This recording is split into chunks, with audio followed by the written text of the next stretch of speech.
Buenos días, mi nombre es Francisco Cens Mendoza Aima, soy magíster en Derecho Penal y también soy doctor en Derecho Penal. Además de ello, desempeño el cargo de juez superior en la Corte Penal Superior en Crimen Organizado y Delitos de Corrupción de Funcionarios en el Perú. Bien. Estoy a cargo de este curso que está relacionado con un tema fundamental, muy importante, que es el de la imputación concreta, imputación necesaria, imputación del hecho punible. Cualquiera sea la denominación que se ha dado a este curso, a este tema, mejor dicho. Bien, vamos a abordar desde diferentes ángulos el problema de la imputación del hecho punible o imputación concreta, pero primero partamos de un tema, la justificación del desarrollo de este módulo de la imputación necesaria o imputación concreta. En primer lugar, es necesario hacer referencia a que esta propuesta que se realiza clarificadora desde la perspectiva del razonamiento jurídico tiene que ver mucho con una perspectiva limitante, acotante del poder punitivo. En efecto, el escenario de las perspectivas amplificadoras del poder punitivo no se dan solamente en la expansión del punitivismo que se expresa en la criminalización primaria.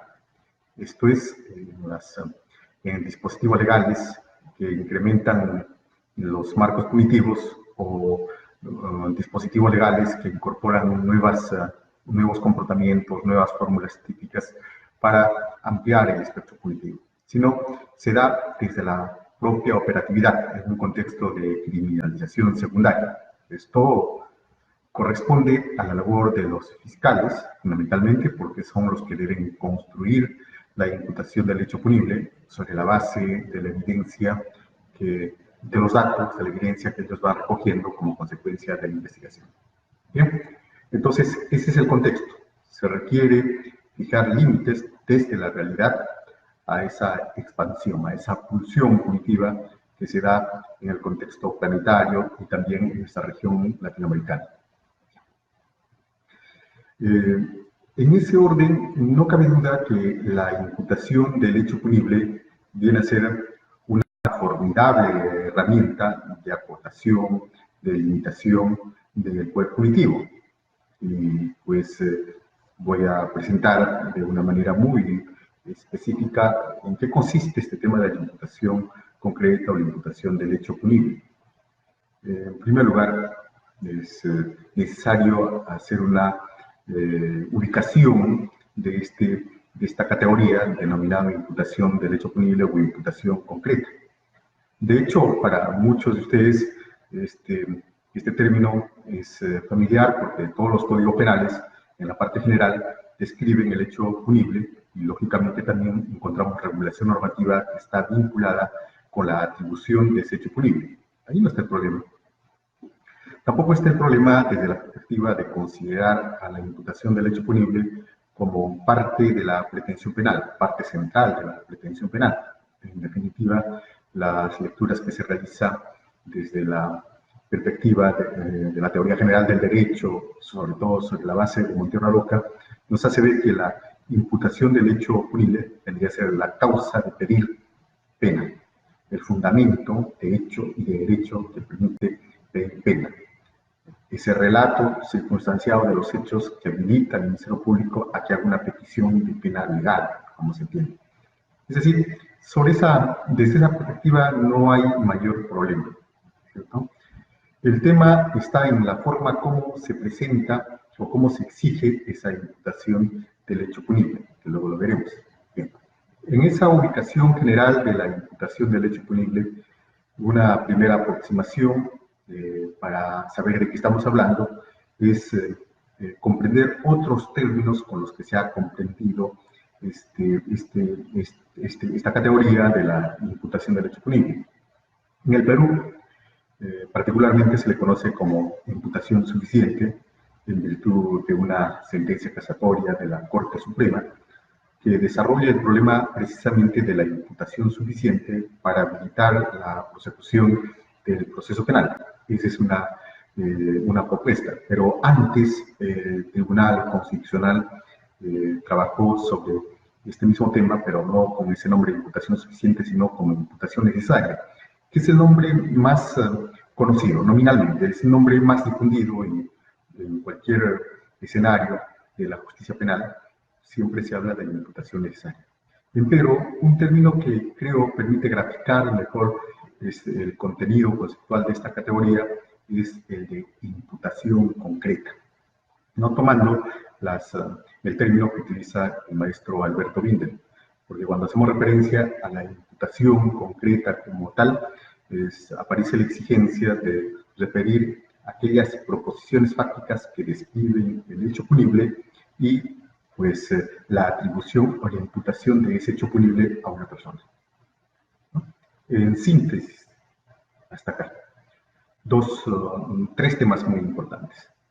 El contexto de expansionismo punitivo da lugar a exigencias que permitan acotar o limitar la expansión del poder punitivo, no solamente en el contexto de criminalización primaria, sino sobre todo en el contexto de criminalización secundaria.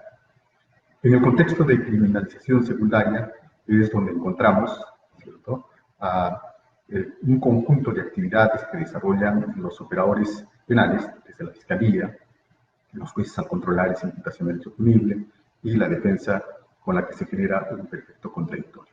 Correcto. Ese es un primer problema para ubicar el tema de la imputación concreta o imputación necesaria en un contexto de criminalización secundaria.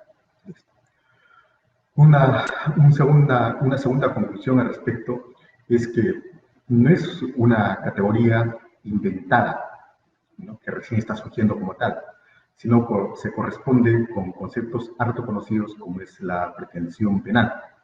Desde la teoría general del derecho, del proceso, perdón, se ha desarrollado hace buen tiempo con Jaime Guad, aragoneses, desde la perspectiva justamente amplia de lo que es una pretensión, en forma general una pretensión procesal. Pero para el caso no estamos hablando de una pretensión civil o una pretensión constitucional o laboral, sino de una pretensión penal. Y los dos componentes centrales de la pretensión penal son, pues, los fundamentos y la petición. Sobre la base de esos fundamentos, la imputación concreta o imputación necesaria dice directa relación con esos fundamentos de la pretensión. Esos fundamentos, esa relación, es el relato fáctico, ¿cierto?, juridizado porque se adecua a determinado dispositivo normativo sobre la base de la cual se hace una petición de pena. ¿No? Dos componentes centrales, fundamentos y la petición de pena. Claro está que los fundamentos o la imputación del hecho punible viene a ser aquel que está calificado jurídicamente y respecto de lo cual está vinculado completamente la petición de pena. Los hechos ejecutan, configuran el supuesto de hecho típico. Pero ese supuesto de hecho típico lleva anudado en sí una consecuencia punitiva, una petición de pena. Por consiguiente, es necesario destacar bien esta relación que existe, los fundamentos o el hecho punible imputado y la consecuencia jurídica. Esto es la pretensión penal, correcto, con los dos elementos más objetivos que estamos indicando. Es cierto que en la doctrina a veces se cuestiona que la petición de pena no sería un elemento que permitiría identificar a la pretensión penal, porque la petición de pena está legalmente prevista en la ley y esto no está a disposición de las partes. Pero desde una perspectiva más comprensiva decimos los fundamentos de la pretensión penal, que es la imputación del hecho punible, que claro, ¿cierto?, si están circunstanciados, permite hacer una petición específica, dado que los marcos penales son amplios. En el Perú, por ejemplo, en el delito de homicidio, el marco penal es de 6 a 20 años, correcto. Entonces, para hacer una petición específica de pena, esta tiene que corresponderse necesariamente con unas circunstancias que rodeen ese hecho punible. Por tanto, podrán pedir una pena de 6, de 7, de 8. Bueno, acá en el Perú lo que tenemos es un sistema de tercios que ha copiado el modelo colombiano, que tiene un sistema de cuartos, pero acá tenemos el sistema de tercios, pero no hay duda que esa petición de pena específico tiene que estar vinculado necesariamente con un hecho punible, ¿cierto?, con sus circunstancias. ¿Bien? Así es que no por una cuestión de pulcritud o purismo podemos nosotros señalar que la petición de pena pues no tenga, no tenga importancia. Claro que tiene importancia, y mucha, como ven ustedes, en el sentido de hacer la particular petición de pena. Donde sí, más bien, existen algunos temas en los que sí, no cabe duda, pues tenemos que considerar que hay razón en la postura del maestro Montero Aroque respecto de los elementos subjetivos. En los elementos subjetivos, si hablamos de la relación jurídica procesal, tenemos al Ministerio Público y al imputado o los imputados, ¿correcto? Pero resulta que el Ministerio Público es una institución artificial. Artificial no en el sentido peyorativo, sino artificial en el sentido de necesidad creada para efectos de configurar el contradictorio, dado que de lo que se trata es tener un proceso, ¿cierto?, que donde se genere un contradictorio. El Estado pues ha configurado al Ministerio Público o Fiscalía, acá la denominación es igual en el Perú, ¿cierto?, crea la figura del Ministerio Público para efectos de que sea él quien construya la imputación del hecho punible.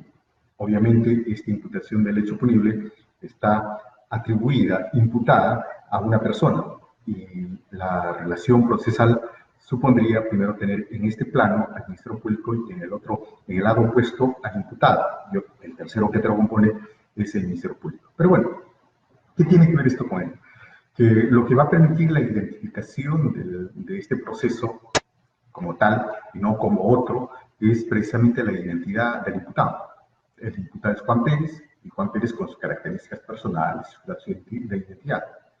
La identidad del Ministerio Público no dice mucho, porque el Ministerio Público es una institución, de tal manera que la pretensión penal puede ser propuesta por una persona, puede ser propuesta por persona distinta, pero sin variar en absoluto la identidad del Ministerio Público, porque el Ministerio Público es una institución. Por tanto, de estos dos elementos subjetivos, ¿cuál es el más relevante? El relevante, no cabe duda, que viene a ser la identidad del imputado.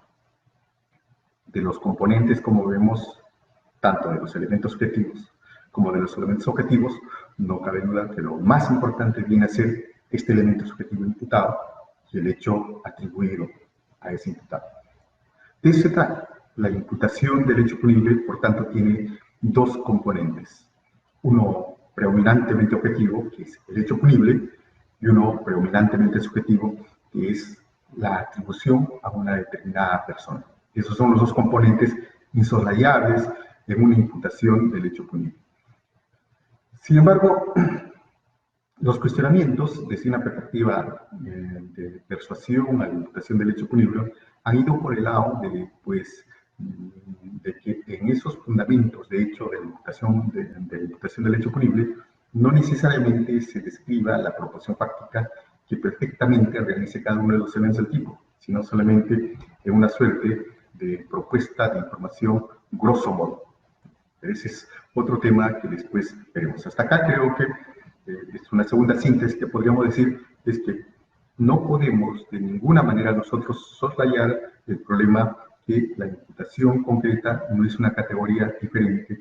La imputación concreta siempre está incardinada en la teoría general del proceso. La imputación concreta corresponde a los fundamentos, a la narración, al relato que sustenta una petición. La imputación concreta, por tanto, tiene como elemento fundamental la imputación del hecho punible y, obviamente, como elemento subjetivo, siempre el imputado. Entonces, son los dos componentes necesarios que debe contener siempre una imputación concreta: la narración de los hechos y la atribución de los hechos a una determinada persona, ¿no? Son dos variables muy importantes.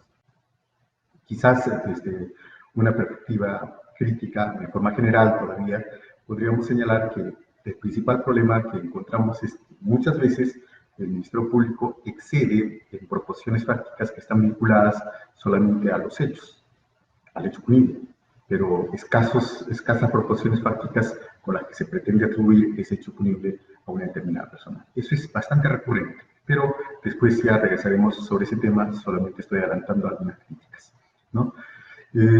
Otra de las también propuestas en forma general, después desarrollaremos, es que el Ministerio Público muchas veces emplea términos tan genéricos en la propuesta de la imputación concreta que pues no realizan los elementos típicos, como por ejemplo en el delito de violación de la indemnidad sexual. Si de pronto el supuesto típico dice acceso carnal por vía vaginal, ¿cierto? Resulta que el fáctico es más genérico cuando dice que hubo un abuso sexual. Bien, hasta acá solamente estos prolegómenos para efectos de comenzar a trabajar estructuradamente con el problema de la imputación del hecho punible. Segundo tema. Esto exige necesariamente un posicionamiento respecto de la verdad. Y es que, hay que decirlo desde un primer momento, el contexto desde el cual se hace exigible una imputación concreta o una imputación de derecho punible tiene que ver con el carácter cognitivo del proceso penal. El proceso penal es un proceso de conocimiento, no nos olvidemos de eso, es un proceso de conocimiento que tiene toda una etapa de investigación, una etapa intermedia y una etapa de demostración, ¿no? Es por eso que el Ministerio Público siempre hace unas propuestas de imputación del hecho punible, ¿cierto?, como hipótesis, cuando se formaliza la investigación preparatoria, y luego realiza plantea siempre una hipótesis como contenido de la acusación, pero ya es una hipótesis cuando hablamos de una acusación que en otros términos podríamos hablar con base suficiente como para condenar, causa probable de condena, que es algo diferente, ¿no? Bien, hasta acá creo que este aspecto es muy relevante porque no se trata de pronto de resolver de manera pragmática un hecho, sino de necesariamente vincularlo con un objetivo. ¿Cuál es ese objetivo? La averiguación de la verdad. ¿Qué verdad? La verdad correspondencia. Nos alejamos de esa discusión entre si se persigue la verdad material o verdad procesal, porque es una discusión inútil, no es operativa. De lo que se trata es simplemente de que el juez, en ese contexto del proceso, atienda una de las finalidades del proceso, que viene a ser la averiguación de la verdad. El problema más bien son de los roles. A quién le corresponde ciertamente realizar los actos de investigación para averiguar la verdad en esa etapa de investigación, a quién le corresponde demostrar esa verdad en el contexto del juicio oral, es otra cosa, pero definitivamente el eje, el faro epistémico viene a ser la averiguación de la verdad, y esto obviamente es una perspectiva de un proceso de conocimiento. Si no se tiene la imputación de un hecho punible, bien sea como hipótesis de intervención o bien sea como hipótesis o bien sea como una hipótesis de condena, entonces no se tiene base cognitiva para los efectos de para los efectos de configurar un proceso cognitivo donde podamos nosotros pues, sujetar o someter a un debate el proceso penal. Entonces esto debe quedar clarísimo, ¿no? Es la averiguación de la verdad, estamos ante un proceso de conocimiento y obviamente el rigor metodológico es muy importante para no distraer esfuerzos en el sentido de que eventualmente la construcción de la imputación concreta obedezca a una perspectiva pragmática de resolver los conflictos conforme más o menos a una teoría del caso persuasiva, una teoría del caso intuitiva. No, acá requerimos de proposiciones fácticas que estén vinculadas a la imputación del hecho punible como tal. La imputación del hecho punible como tal, en todo caso, viene a ser el punto de referencia, el eje matriz. Hasta acá lo dejamos este punto para luego continuar en breve. Pasa, Yesenia. No cabe duda que entonces la imputación concreta viene a ser el motor de búsqueda para eso que hemos denominado la averiguación de la verdad. La averiguación de la verdad. Sin hipótesis de imputación concreta, entonces es imposible, así metodológicamente, llegar a una averiguación de la verdad que, como habíamos señalado anteriormente, está vinculada a una actividad en etapa de investigación centralmente del Ministerio Público. Obviamente, sin el juicio de que la defensa en su resistencia u oposición pueda también formular hipótesis alternativas y realizar actos de investigación que corresponden a sus propios intereses, ¿no? La idea queda clara. La averiguación de la verdad es el objeto del proceso penal.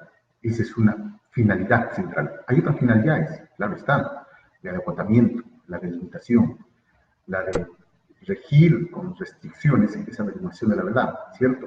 Su motorcito es la búsqueda de la verdad, pero siempre acotado normativamente para no ingerir o no intervenir o violentar derechos fundamentales, para pautar de una manera clara, ¿cierto?, esos actos de investigación que realiza el Ministerio Público, no exista un desborde que afecte a la dignidad, la libertad de los seres humanos, en esa averiguación de la verdad, ¿no? Entonces son fines compatibles. Nosotros tenemos una postura bien definida al respecto en el sentido de no antagonizar los fines del proceso penal, porque, pues, por una parte, existe una postura en el sentido de señalar que el proceso penal básicamente tiene una dimensión garantista y su finalidad es la tutela o la protección de los derechos fundamentales, contra otra postura epistémica en el sentido de señalar que la finalidad del proceso viene a ser la averiguación de la verdad.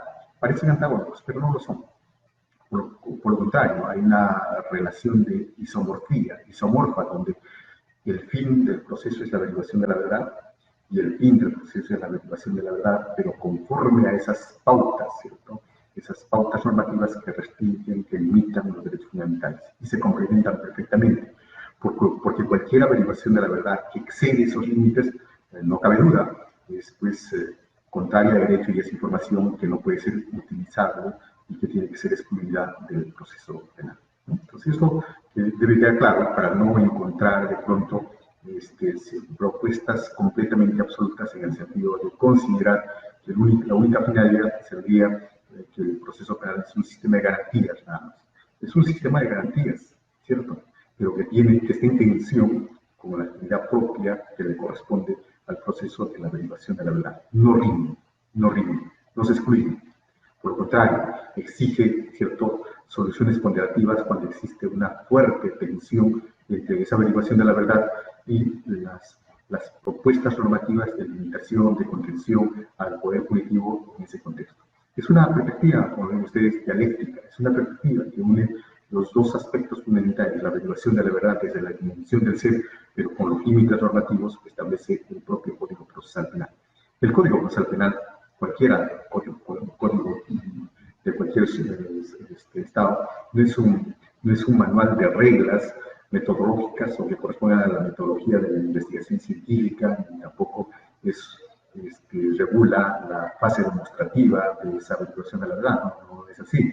Lo que entendemos es que ese código procesal, ¿cierto?, corresponde a la averiguación de la verdad, ¿cierto?, pero no dicta esas pautas, sino señala cuáles son los límites normativos que establece el propio Código Procesal Civil en un contexto constitucional. Es decir, hay esa relación siempre de isomorfía, ¿no?, en la averiguación de la verdad, y no hay necesidad de que existan regulaciones expresas en la averiguación de la verdad para averiguar la verdad, pero lo que sí debe existir son los límites, y eso es lo que tenemos en el Código Procesal Penal, los límites en esa búsqueda de la verdad que siempre pulsa por desbordar los límites, pero ahí está el Código precisamente como un sistema de garantías para contener esa averiguación de la verdad.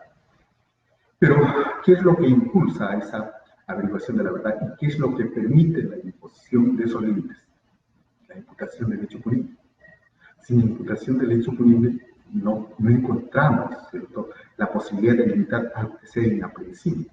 Si el Ministerio Público comienza desde una perspectiva de litigio generales a realizar una averiguación ya en una investigación formalizada, no cabe duda que pues, su actividad puede desbordar cualquier límite normativo o racional. Por eso de lo que se trata es precisamente de ver siempre esa relación de isomorfía entre esa averiguación de la verdad acotada a una hipótesis de imputación que realiza el Ministerio Público y limitada obviamente por las reglas normativas y principios que establecen el Código Procesal Penal y la Constitución Política del Estado. Hay que verlo de esa manera, siempre en perspectiva dialéctica, no de manera unilateral.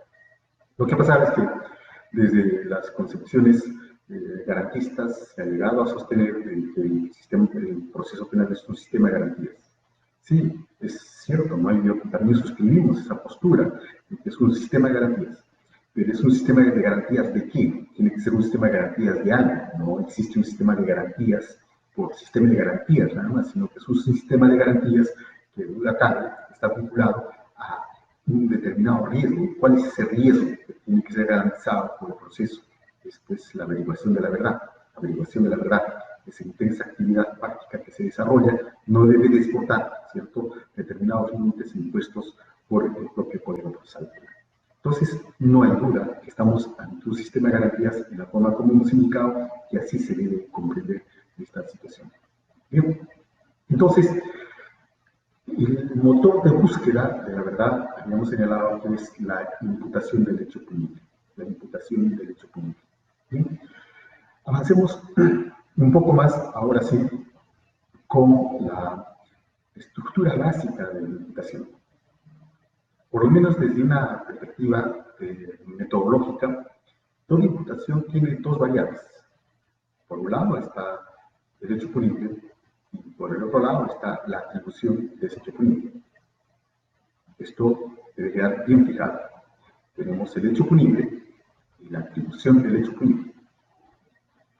El hecho punible es aquel hecho acaecido que describe la afectación del bien jurídico conforme a la realización del verbo típico rector. La muerte de una persona con 2 o 3 disparos en la cabeza. Y eventualmente no tenemos elementos que permitan vincular a una persona. Pero lo que encontramos es una persona, un cadáver, con 3 disparos en la cabeza. Muerto por 3 disparos en la cabeza. Ese es el hecho punible. Ese hecho, ¿cierto? Donde se describe el resultado típico, ese es el hecho. Y obviamente, lo que vamos a encontrar siempre es abundante información respecto al hecho punible, porque es lo que se encuentra. El problema más complicado va a ser siempre la atribución de ese hecho punible a un sujeto. Y entramos con ello a la segunda variable, solamente haciendo esta presentación general. Esa segunda variable es la imputación del hecho punible, la atribución del hecho punible. Se tiene que adjudicar, atribuir o imputar este hecho realizado a una persona. Y esa persona tiene que responder como cualquiera, ¿cierto?, de los niveles de intervención delictiva que señale el Código Procesal Penal. Bien, cada una de las variables tiene sus particulares problemas, ¿cierto? Pero un problema vinculado tanto al hecho punible como a la imputación o atribución del hecho punible siempre vienen a ser los términos genéricos o los términos indeterminados, ¿no? Porque no se trata de una presentación de fácticos generales con términos indeterminados del hecho punible, de fácticos generales o conceptos indeterminados respecto de la imputación, sino de lo que se trata es de proposiciones fácticas concretas que permitan la individualización del hecho punible y de imputaciones fácticas concretas que permitan la atribución del hecho punible a determinada persona. Eso se trata, ¿no? Entonces, este es un tema, pero muy importante, porque resulta que si el Ministerio Público ha realizado un conjunto de actos de investigación, ¿cierto?, y la información de los actos de investigación aparecen en las actas, en los recaudos, de lo que se trata es que a partir de toda esa información, el Ministerio Público, a través de un razonamiento inferencial, pueda construir, ¿cierto?, las proposiciones fácticas concretas que están relacionadas con la realización del hecho punible. De eso es lo que se trata.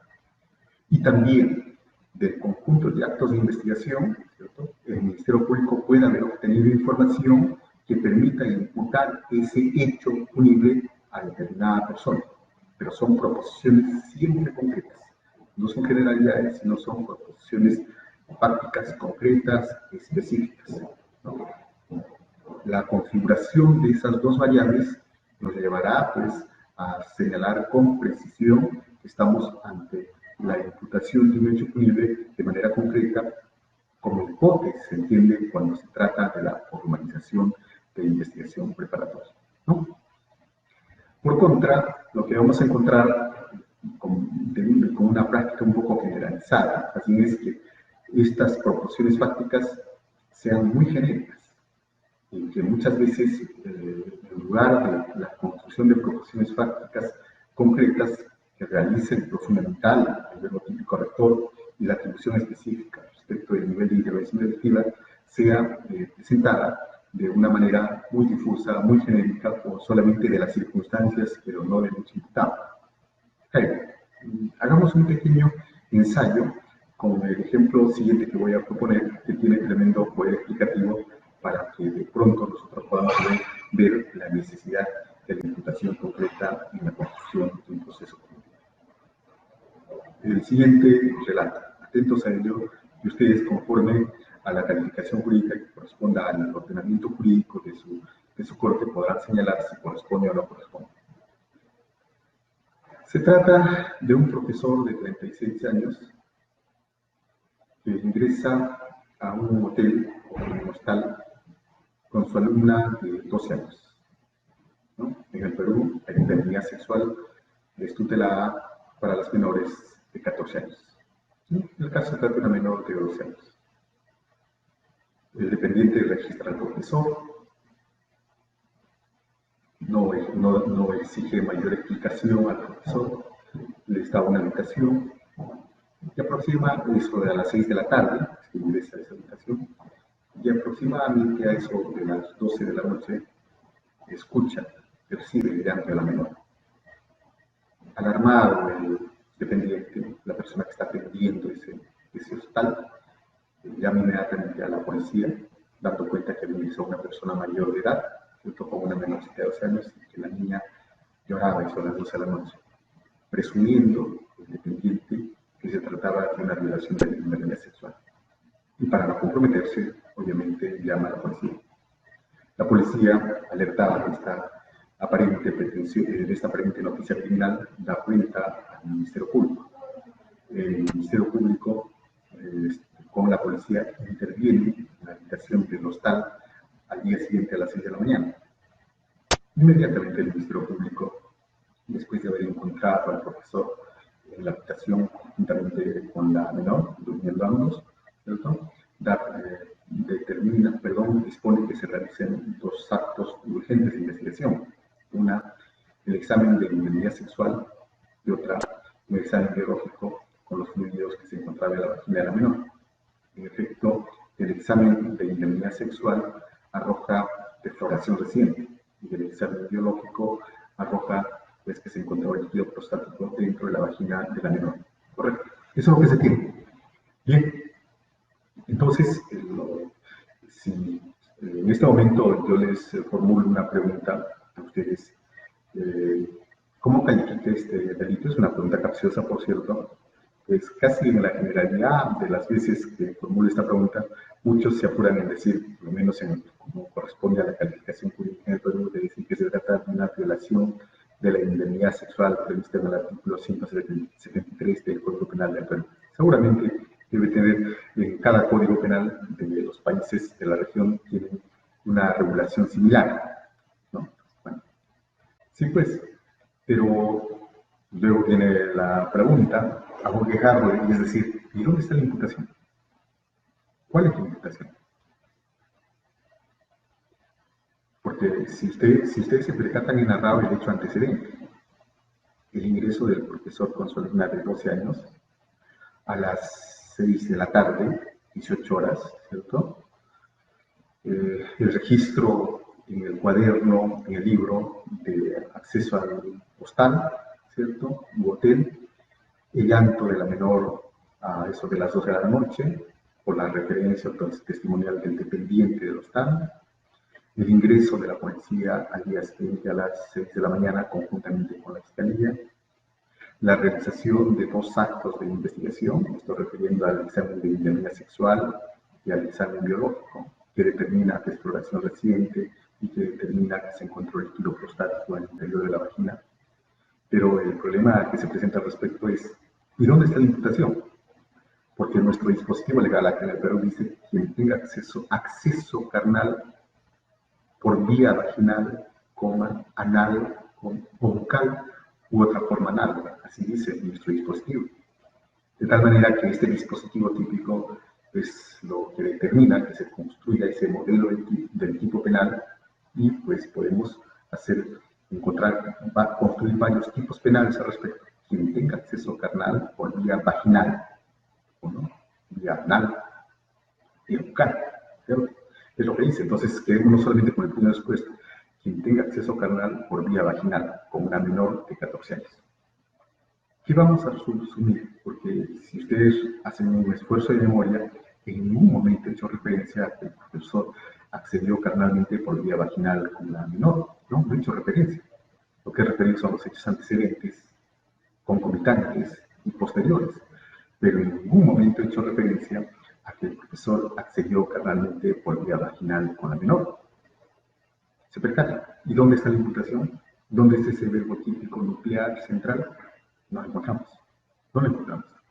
Ese es un problema, como ven ustedes, que tiene que ver directamente, precisamente, con este problema de ausencia de imputación. Tengo la certeza, seguramente muchos de ustedes dirán, pero se sobreentiende, es implícito, se infiere inductivamente que es el profesor quien accedió carnalmente por vía final para menor. Pero cuidado, la imputación del hecho punible, ¿cierto? Debe corresponder a una narración expresa, explícita en su concreción. No puede ser nada implícito. No olviden que una de las características de la imputación concreta es precisamente la averiguación de la verdad a través de la propuesta de proposiciones fácticas que tienen que determinar un contradictorio.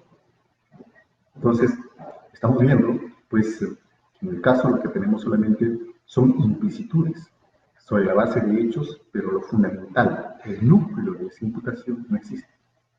De nada sirve, para efectos de la configuración de la imputación, hacer referencia al hecho antecedente.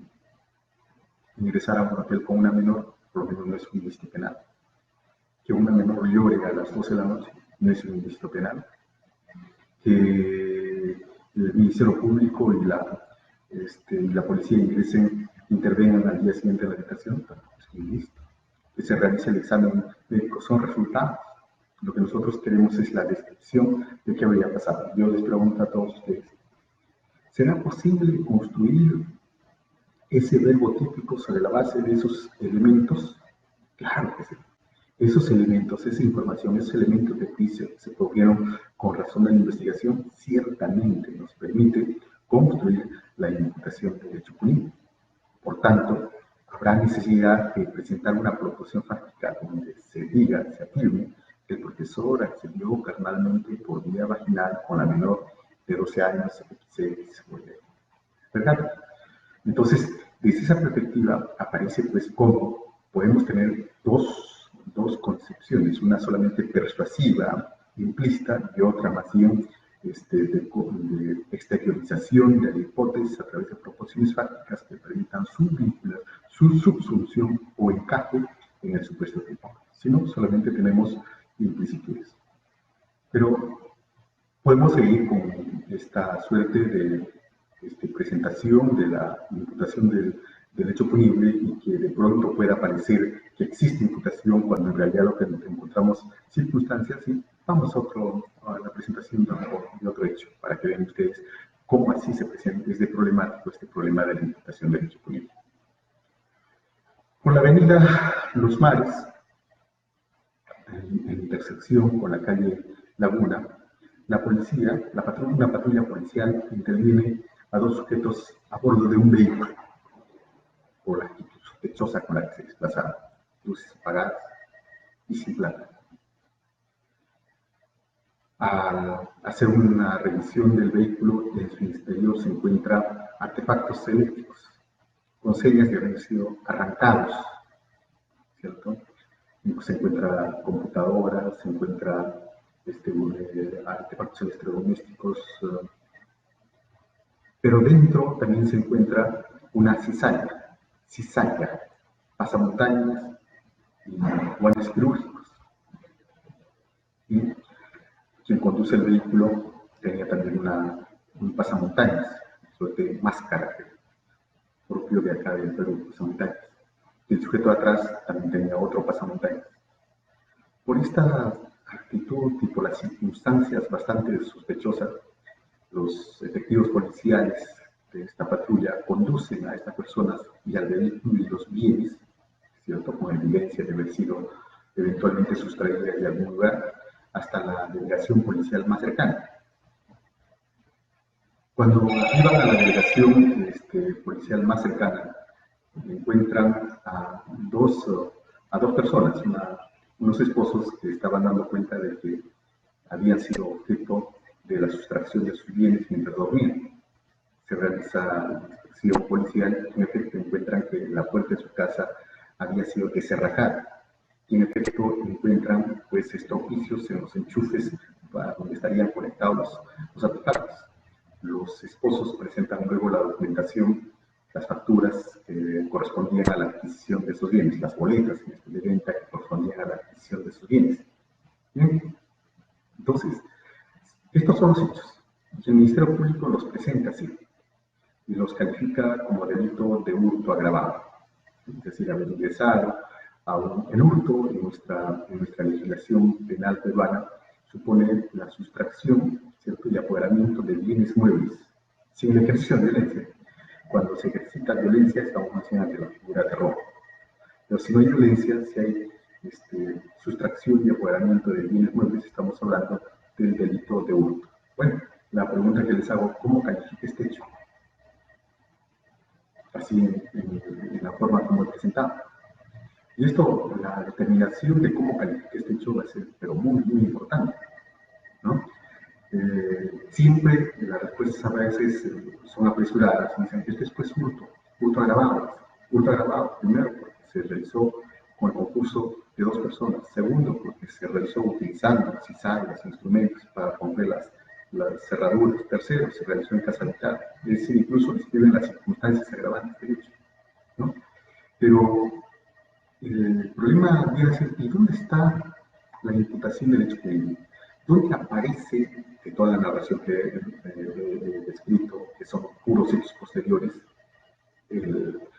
la patrulla que interviene con un vehículo con 2 sujetos sospechosos en su interior de artefactos, con una cizalla, con pasamontañas, también he escrito también que fueron conducidos a la delegación policial, he escrito también que estuvieron una pareja de esposos denunciando el hecho.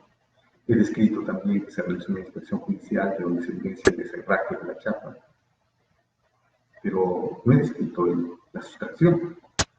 Tampoco he descrito el momento del consumativo que se dio el apoderamiento. Yo no he descrito en algún momento que los 2 sujetos, Juan y Pedro, ingresaron al inmueble de los agraviados, ¿cierto?, fracturando la puerta, sustrayendo los bienes, y cuando estaban en tránsito a apoderarse de estos, fueron intervenidos por la policía. No he descrito eso. Esa última parte sí, pero no lo central. El verbo típico rector, o los verbos típicos que están completamente encadenados, son la sustracción y el apoderamiento, pero no hice referencia, y sin embargo nos apresuramos en realizar una calificación jurídica. ¿Pero dónde está la indicación? El artículo 185 de nuestro Código Penal peruano dice sustracción, ¿no?, quien sustrae y se apodera, así dice. Pero yo no hice referencia en absoluto. Pero como ustedes han apreciado, inmediatamente realizamos calificaciones jurídicas de algo que solamente corresponde a circunstancias exteriores, posteriores. La pregunta vendría a ser, ¿podemos reconstruir cuál ha sido el hecho punible? ¿Podemos reconstruir la imputación del hecho punible sobre la base de esos hechos exteriores? Claro, porque tenemos toda esa base de información como para decir que en efecto estos 2 sujetos, ¿cierto?, se incorporaron precisamente, capturaron la puerta e ingresaron al inmueble para sustraer estos bienes, y en efecto así hicieron, y obviamente después cuando están en pleno proceso de apoderamiento, desplazándose por la avenida Los Mares, en la intersección con la calle Los Lagos, fueron interceptados por la policía. Sí podremos realizarlo, pero no lo hicimos. Los cuestionamientos pueden venir por el lado de, pero se sobreentiende que esto había sido asistida o cómo se sobreentiende. Siempre son implicitudes y no se trata de manejar o de presentar imputaciones sobre la base de que se sobreentiende, porque se entiende que estamos configurando una imputación para un proceso cognitivo, y en ese proceso cognitivo, que es notable, pues desarrollar un contradictorio para demostrar la responsabilidad del imputado. Tercer ejemplo, y es muy importante siempre hacer ver todo esto porque seguramente esto dará lugar a que exista una suerte, por lo menos, de reflexión respecto de la forma como trabajamos. Los hechos son los siguientes. Se trata de un homicidio, puede ser una calificación para que no se nos entienda el contexto. Resulta que se observa a Juan Pérez ingresar a la habitación de Pedro Pérez, Juan Pérez a la habitación de Pedro Juárez, mejor, ¿cierto? A eso de las 11 de la noche, así aparece registrado en una videocámara. 10 minutos después se ve salir de esa habitación a Juan Pérez apresuradamente, llevándose algunos enseres. testigos con posterioridad refieren que lo vieron aproximándose a un puente de un río donde arrojaban unas cosas. Al día siguiente, cuando los parientes de Pedro Juárez lo van a visitar, encuentran su cadáver acuchillado dentro del inmueble. ¿Cómo califica este hecho? Nuevamente el problema. He narrado un hecho antecedente, el ingreso de Juan Pérez a la habitación de Pedro. He narrado dos hechos posteriores, que Juan Pérez salió de manera apresurada de este inmueble. He narrado otro hecho posterior, que lo vieron arrojando algunos enseres por un puente o un río. He narrado otro hecho, que los parientes lo visitaron al día siguiente y encontraron el cadáver de Pedro Juárez acuchillado. Pero, ¿dónde está el vero típico? ¿Dónde está la imputación de que Juan Pérez acuchilló a Pedro Juárez? No lo tenemos. Entonces, cuando se presenta solamente ese contexto, siempre nos orientamos a implicitudes. Se sobreentiende a una suerte más o menos de que uno quiere ir persuadido por el relato de los hechos en la forma como está. Son un conjunto de datos válidos, ¿cierto? Pero ese conjunto de datos válidos debe servir para construir la imputación del hecho punible. Si no hago ese esfuerzo reconstructivo del hecho punible, entonces no se ha avanzado absolutamente nada. Entonces, por esa razón es que nosotros siempre tenemos que ser bastante exigentes en que la proposición fáctica pueda adecuarse, pueda encajar, pueda encuadrar dentro del supuesto típico. Porque si solamente hacemos referencias a esas justificaciones externas, la justificación externa no puede de ninguna manera adecuarse al supuesto típico, no puede. Bien.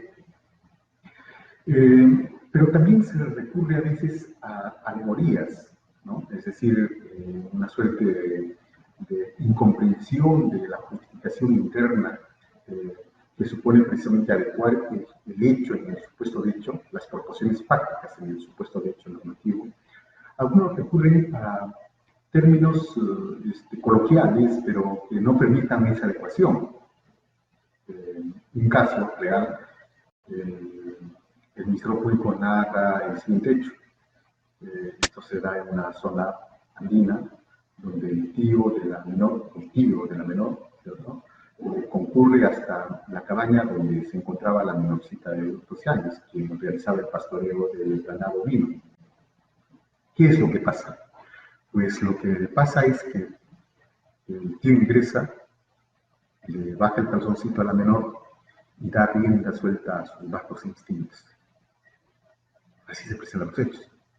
Pero, oigan, cuando dice que da rienda suelta a sus bajos instintos, ¿con ello está presentando alguna proposición fáctica que diga relación con el acceso carnal por vía vaginal?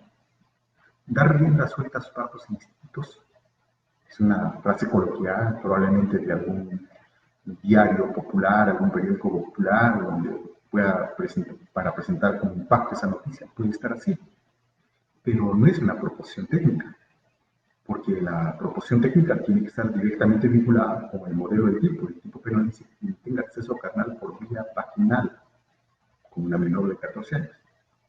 Por tanto, la descripción que se debería exigir es precisamente que el tío, ingresando a esa pequeña cabañita, encontró a la menor y la penetró por la vagina, ¿cierto? Obviamente, sobre la base de toda la información que se tiene, era lo que tenía que construir, pero resulta que el Ministerio Público utilizó esos términos un poco periodísticos, un propio de una presentación general, pero no en la forma como estamos señalando. Entonces, como ven ustedes, existen problemas. Para no exceder ese tema de esa inadecuada presentación de la imputación, vamos a un tema más específico. Me estoy refiriendo al problema del uso de términos genéricos.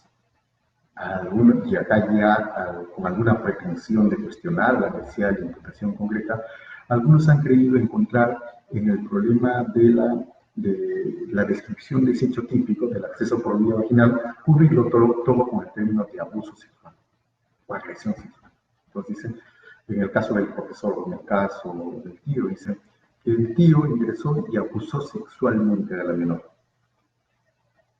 O el profesor ingresó con la menor a la habitación del hotel y abusó sexualmente a la menor. Pero, ¿qué es el abuso sexual? El abuso sexual no podría ser el atentado contra el pudor, los tocamientos en las partes íntimas. ¿De qué manera podría abusar sexualmente? De pronto es un voyeurista, de pronto se comenzó a masturbar, de pronto la desnudó a la menor. O sea, no sabemos de qué forma, de cuánta forma se puede presentar ese abuso sexual. Digo esto siempre con el cuidado de que de pronto en algunas legislaciones aparezca el abuso sexual regulado como tal. En nuestra legislación no encontramos el abuso sexual, sino la violación de la indemnidad sexual o violación de la libertad sexual. De tal manera que cuando se hace referencia al abuso sexual de esa manera genérica, no tenemos absolutamente nada, porque la generalidad y determinación de este término, ¿cierto?, no dice nada con relación precisamente al problema de lo importante, la imputación de ese hecho político. Bien, hasta acá solamente este tema está directamente vinculado, vuelvo a reiterar, con un problema de con la necesidad de imputación concreta, pero para ello estamos refiriendo algunas situaciones críticas que se presentan en la conclusión de la imputación. Regresamos con la tercera parte.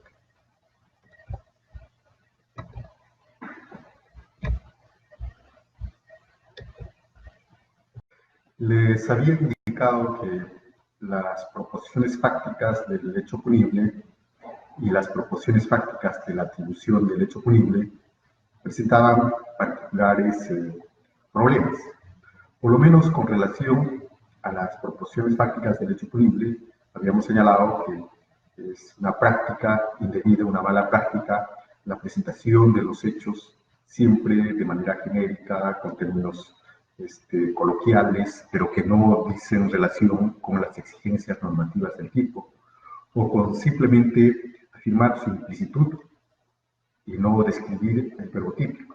Es obvio señalar, después lo veremos que esto afecta una de las exigencias de una disposición o resolución de calidad, una disposición fiscal o requerimiento fiscal de calidad. Tiene que ver con un problema elemental, la justificación interna.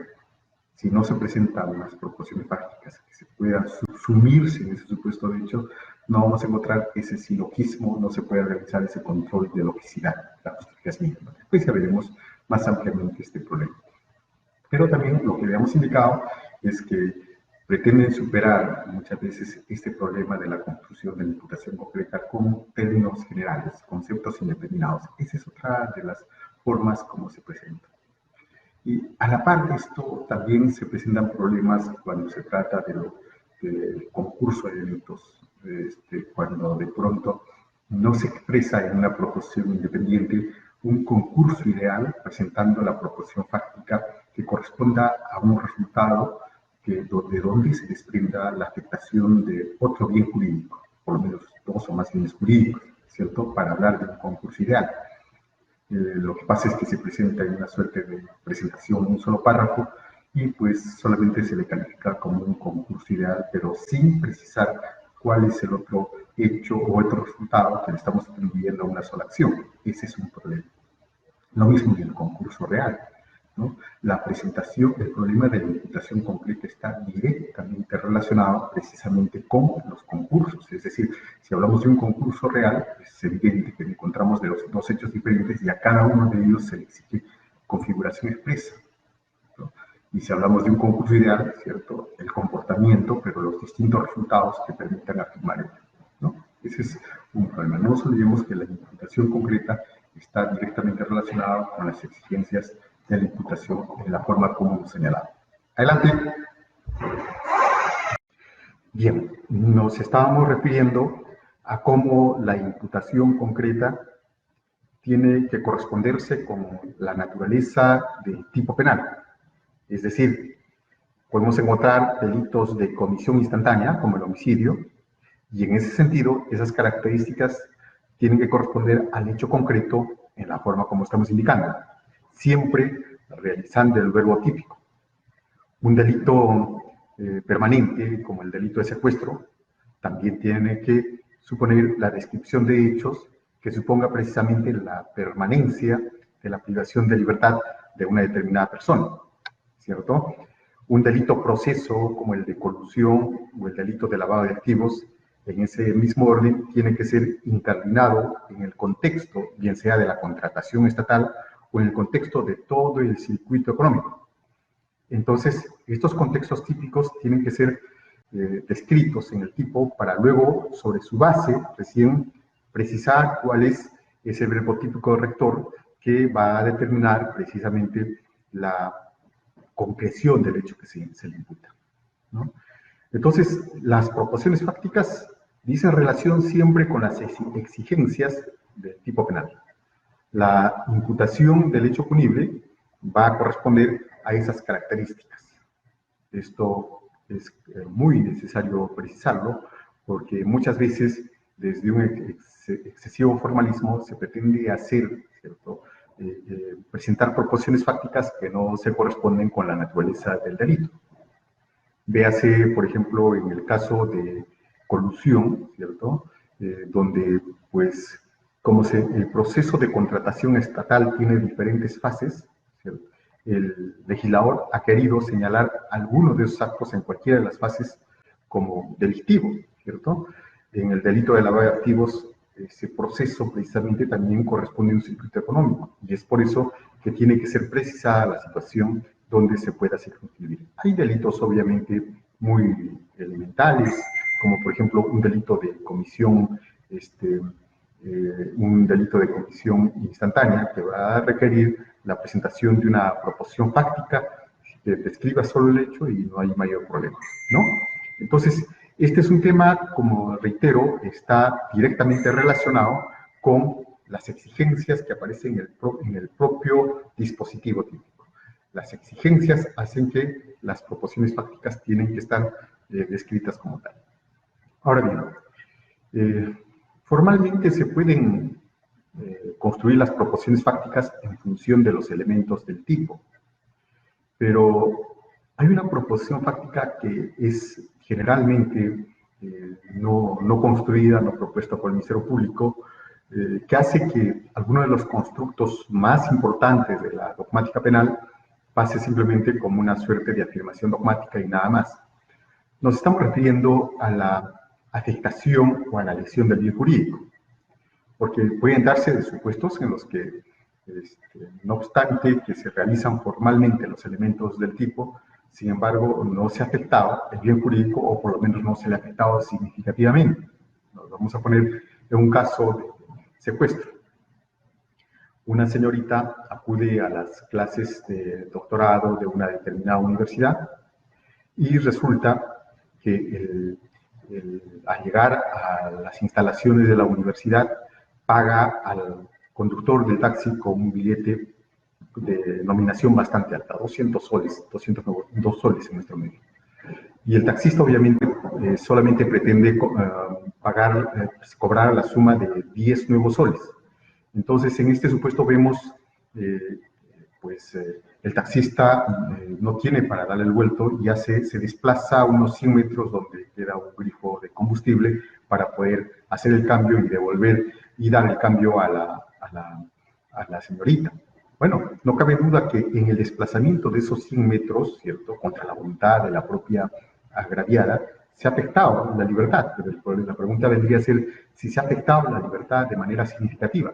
Dado que si no se ha afectado la libertad de manera significativa, entonces es claro que no se afecta el bien jurídico. Por más que se han realizado formalmente los elementos del tipo, sin embargo, materialmente no se afecta el bien jurídico. Por consiguiente, en esa propuesta, claro está, de que no se habría realizado el tipo penalmente por la afectación del bien jurídico. En duda cabe que la afectación del bien jurídico o el propio bien jurídico aparece como un límite de contención para la intervención penal.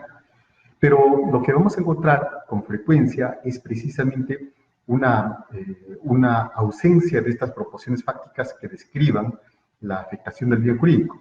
Y esto tiene que ver con también un defecto en la formación dogmática de los fiscales y jueces, dado que al no comprender cuál es el carácter operativo y cómo instrumentalizar el bien jurídico como tal, simplemente se limitan a construir proposiciones fácticas, pero que estén relacionadas con los elementos típicos, nada más, pero no con lo fundamental, con la esencia que viene a ser la afectación del bien jurídico. Ese es un problema bastante recurrente, pero para esto tenemos que tener un concepto también operativo de lo que es el bien jurídico. Por lo menos nosotros asumimos la propuesta zaparoniana de hablar de bien jurídico como la relación de disponibilidad que tiene el sujeto con el bien jurídico. Desde esa perspectiva es fácil, ¿cierto?, la relación de disponibilidad que tiene el sujeto, perdón, con el bien de la vida. Imaginémonos un celular. La relación de disponibilidad que tiene el sujeto con su celular, esa relación de disponibilidad es el bien jurídico. No es el objeto material, sino la relación de disponibilidad. Cuando se quiebra esa relación de disponibilidad, ¿cierto?, por un medio violento. Bien, esos eran los problemas que encontramos en la configuración o materialización de las proposiciones fácticas que están vinculadas con los elementos del hecho punible. Sin embargo, también encontramos problemas cuando hablamos de las proposiciones fácticas que están vinculadas con la atribución, con la imputación propiamente dicha, con la adjudicación de ese hecho punible. Normalmente, el Ministerio Público a veces presenta en exceso información o proposiciones fácticas que están relacionadas con el hecho punible. Sin embargo, respecto de la atribución, sí existen problemas. Esto es porque no existe una formación dogmática adecuada de los niveles de intervención delictiva. Y sobre todo en los casos donde existe cierta complejidad en su configuración. Por ejemplo, imaginémonos un problema de coautoría. Se entiende que deben existir proposiciones fácticas que estén relacionadas con el acuerdo previo, común, ¿cierto?, el rol esencial que debe cada uno realizar y la ejecución conjunta. Entonces, cada una de esas exigencias de la coautoría deben estar precisadas como tal, en una proposición fáctica, si fuera posible. Entonces, con ello, no hay duda que pues, el hecho punible estaría atribuido a una pluralidad de sujetos en coautoría como tal. Pero eso normalmente no se presenta como tal. Los jueces de control tienen que inferir que hay una coautoría cuando esta es una exigencia de la presentación de las proposiciones fácticas que corresponde enteramente al Ministerio Público. Bien, pero también en otros aspectos, como por ejemplo la autoría mediata, existe la necesidad de una configuración, ¿cierto?, del hombre de atrás, hace referencia al sujeto que tiene el dominio de la voluntad del hombre que está siendo instrumentalizado o está apareciendo como medio para realizar la voluntad del sujeto de atrás.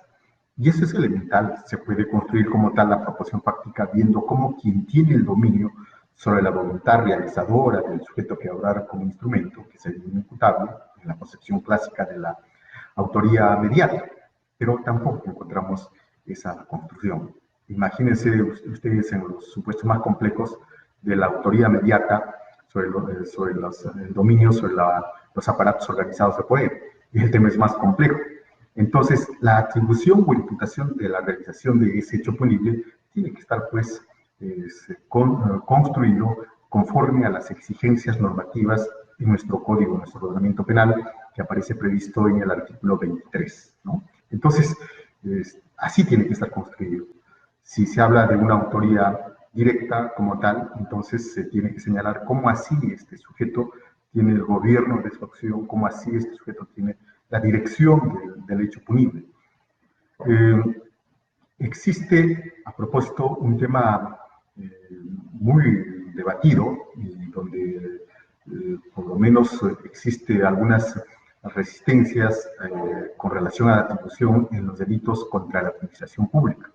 Es decir, se sale del fundamento material clásico del dominio sobre la acción, del dominio sobre o codominio sobre la realización del hecho punible, o el dominio de la voluntad, ¿cierto? Pero de la teoría del dominio para pasar a la propuesta del profesor Claude Rossin, que es la infracción de un deber, ¿no? En su momento se habla de un deber extrapenal, después recientemente el mismo profesor Claude Rossin hace referencia a un dominio, perdón, a una infracción de un deber, pero ya no extrapenal, sino que fluye del mismo dispositivo. Entonces, esto ha dado lugar a que muchas veces el Ministerio Público pretende encontrar el fundamento material simplemente en reglas o normas extrapenales.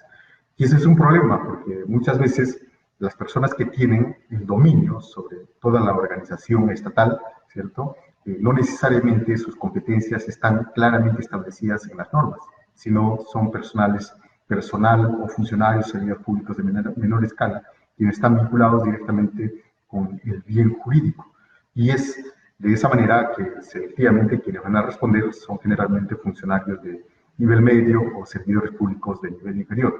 Entonces, ese es un problema muy recurrente. En el Perú particularmente se presentó un tema de absolución del expresidente Alberto Fujimori cuando en un caso se le imputó que él hizo hizo uso de caudales que estaban destinados al servicio de inteligencia, ¿cierto? Pero que él distrajo esos fondos para realizar una propaganda en diarios populares, ¿cierto? Y con ello se afirmaba que habría cometido delito peculado. Por lo menos ese fue el razonamiento de los jueces superiores cuando terminaron condenando a Alberto Fujimori por el caso Diarios Chicha, así se denomina. La imputación estaba como tal en ese plan. Sin embargo, la Corte Suprema absolvió porque hizo referencia a que no existía ciertamente ese deber extrapenal, porque quien tenía el deber extrapenal eran los funcionarios de menor jerarquía del Servicio de Inteligencia Nacional, es decir, el oficial del ejército que desempeñaba el cargo de tesorero o el oficial del ejército que tenía el dominio, estaba vinculado normativamente a la logística, ¿cierto? A los recursos logísticos. Entonces, eso dio lugar a que se absuelva finalmente a Alberto Fujimori, pero partiendo precisamente de la imputación vinculado, relacionado con la infracción del deber. Por eso nos parece a nosotros más articulado el imputar, atribuir un determinado hecho punible siempre sobre la base de, no la clásica teoría del dominio del hecho, sino por lo menos en la propuesta que ha planteado el profesor Schulman. Como ven ustedes, los temas no son arduos, pero exigen el dominio de los conceptos normativos para darles una aplicabilidad. No hay imputación, no hay atribución, no hay adjudicación por mentiroso, por incoherente, por conducta debida, sino la imputación tiene que circunscribirse siempre a algunos de los niveles de intervención delictiva habilitados por el particular ordenamiento jurídico del país, ¿no? Y en nuestro código nosotros tenemos, el Código Penal del Perú, tenemos esa distribución en el artículo 23, 24 y 25. En el artículo 25 tenemos otros niveles de intervención delictiva, como la complicidad primaria y complicidad secundaria. En la complicidad secundaria se afirma que el sujeto debe realizar un aporte no esencial para la realización del hecho típico, pero tiene que estar precisado, ¿cierto? Esa proporción fáctica donde haga referencia a cuál es ese aporte no esencial que realizó el sujeto a quien se le atribuye o se le imputa intervención delictiva como complicidad secundaria, ¿cierto? Entonces tiene que estar como tal. Y si es como complicidad primaria, entonces precisar, ¿cierto?, ese aporte que es esencial para la realización del delito. Pero tiene que diferenciarse siempre para que de pronto en la eventual sentencia de condena se decida pues, que una persona responde como autor o como cómplice primario o como cómplice secundario, ¿no? Hasta acá, en síntesis. Cuando hacemos referencia a la variable del hecho punible, no se trata que solamente los elementos del tipo se correspondan con las proporciones fácticas, sino fundamentalmente que exista una proporción fáctica nuclear, ¿cierto?, que esté relacionada con la afectación del bien jurídico. Puede haber realización formal del tipo, pero no va a aparecer la proporción fáctica central. Cuando hablamos de la variable de la atribución de la imputación, el elemento nuclear está referido, no cabe duda, a el nivel de intervención delictiva. Es autor, coautor, autor mediato, es cómplice primario, es cómplice secundario. Regresando a la variable del hecho punible, no nos debemos olvidar que cada uno de los elementos del tipo debe corresponderse con una o más proporciones fácticas. No podemos de ninguna manera afirmar que una imputación es completa si es que hay ausencia de una proporción fáctica que se vincule a uno de los elementos del tipo. Cada uno de los elementos del tipo debe estar satisfecho con la presentación de proposiciones fácticas, una o más. Es cierto que cuando hablamos de los elementos del tipo debemos diferenciar los elementos normativos de los elementos descriptivos. Los elementos descriptivos por ser de percepción directa, por ser empíricos, pueden ser más fáciles de construcción en proposiciones fácticas, pueden ser más fáciles de construir esas proposiciones fácticas, porque es lo que se percibe, porque es lo que empíricamente se puede verificar. Sin embargo, los elementos normativos o valorativos del tipo son un poco más complejos porque se requiere primero una proposición fáctica y luego sobre su base realizar la valoración que corresponda a ese elemento, ¿no? Es que las proposiciones fácticas que están relacionadas con la configuración de un elemento normativo del tipo exigen muchas veces el conocimiento de experticia de otras ramas, no necesariamente jurídicas. En algunos casos ciertamente son jurídicas, pero no en todos los casos.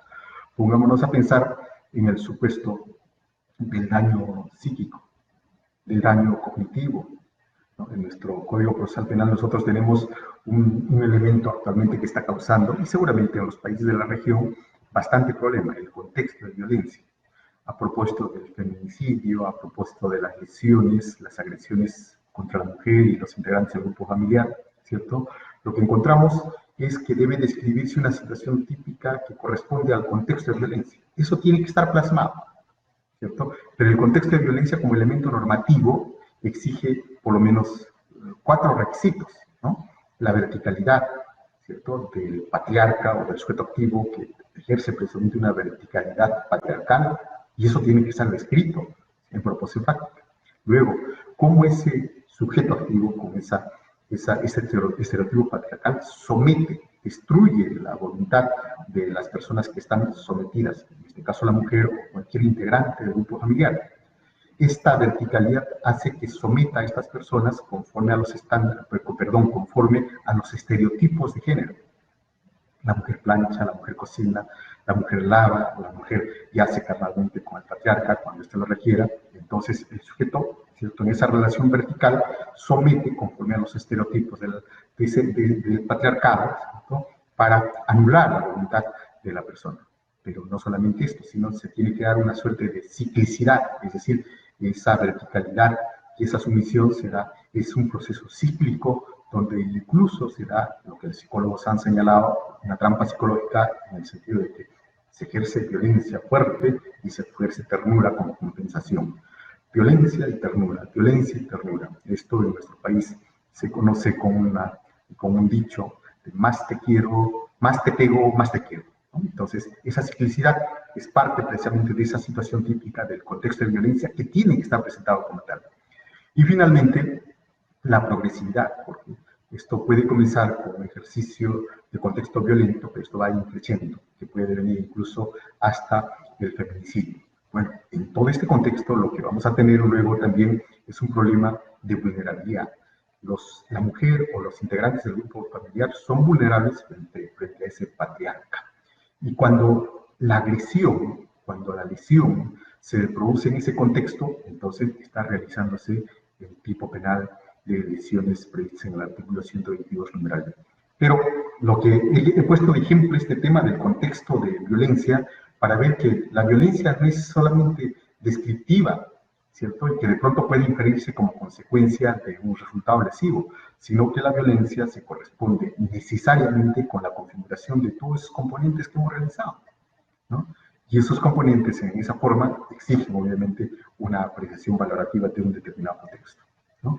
La construcción de los elementos normativos del tipo sí es mucho más exigente. En algunos casos, si el conocimiento es uniforme, no hay ningún problema. Por ejemplo, desde una perspectiva jurídica, si se habla del libramiento de cheques. Claro, cheque como tal, pero cheque tiene una base empírica. ¿Cuál es? La hoja de papel, en el formato que corresponda, ¿cierto? Para luego, sobre su base, decir que es un cheque válido y obviamente su emisión. Entonces, la valoración se da, pero siempre teniendo una base empírica. Los elementos valorativos, volvemos a reiterar, exigen pues una mayor ampliación de información, pero siempre descansando sobre la base empírica. Esto con relación a los elementos del tipo objetivo. Las proposiciones fácticas, por tanto, se corresponden, 1, con los elementos descriptivos, 2, con los elementos valorativos, pero siempre son proposiciones fácticas. ¿Qué además tenemos en los elementos valorativos? que en los elementos valorativos, además de describir una situación de experiencia, adicionamos un contexto de valoración, ¿no? Bien, pero aún en cuanto al tema que estamos señalando, hay componentes subjetivos que muchas veces son de difícil construcción por la falta presente de competencia o destreza de los operadores adicionales. Sin embargo, que enfocándoles desde una perspectiva operativa, se puede construir de manera adecuada. Es el caso del tipo subjetivo, el dolo o culpa.